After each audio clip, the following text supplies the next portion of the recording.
તો વડોદરામાં બપોર થતાં તાપમાનનો પારો 42 ડિગ્રીએ પહોંચી ગયો છે। આબમાંથી અગન વર્ષા વરસી રહી છે।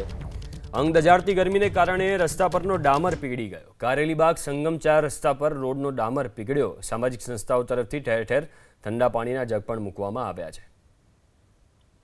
વડોદરામાં ગરમીનો પારો 42 ડિગ્રીને પાર થઈ ગયો છે અને અંગ દઝાડતી ગરમીની અંદર શહેરીજનો સેકાઈ રહ્યા છે।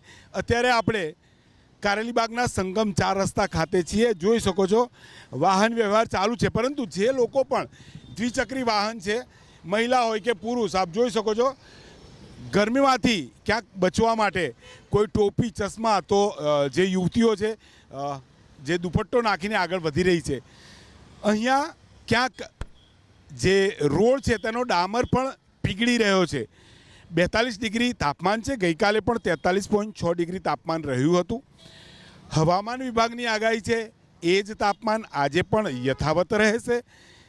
શહેરીજનો જો બહાર નીકળે છે તો તેમણે દ્વિચક્રી વાહન છે તો ટોપી ચશ્મા રૂમાલ અવશ્ય વાપરવા જરૂરી છે। કામ નથી તો 1 થી 4 ઘરની બહાર ન નીકળવું જોઈએ, તે પ્રકારે પણ એક અપીલ છે।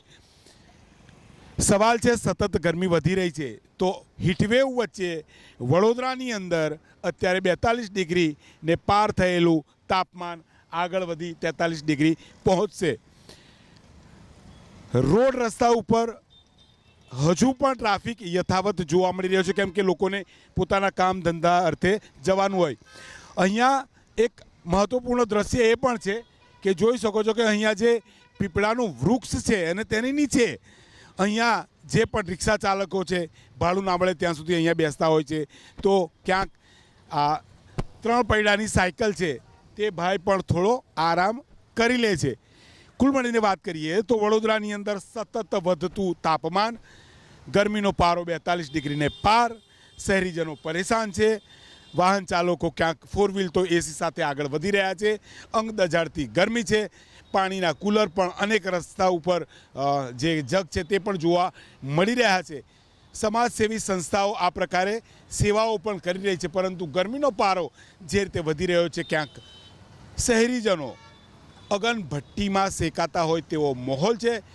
એબીપી અસ્મિતાની એક અપીલ છે કે જો તમારે કોઈ ખાસ કામ નથી તો બપોરે 1 થી 4 ઘરની બહાર નીકળવાનું ટાળો, ઘરમાં જ આરામ ફરમાવો, કેમ કે ક્યાંક આ ગરમી માથાનો દુખાવો, ડિહાઇડ્રેશન, બીમારી સહિતની અનેક જે બીમારી લાવે એ પહેલાં તમામે સાવચેત રહેવું અહીંયા જરૂરી બને છે। કેમેરામેન પરેશ ધોળકિયા સાથે લોરેન્સ પરમાર, એબીપી અસ્મિતા, વડોદરા।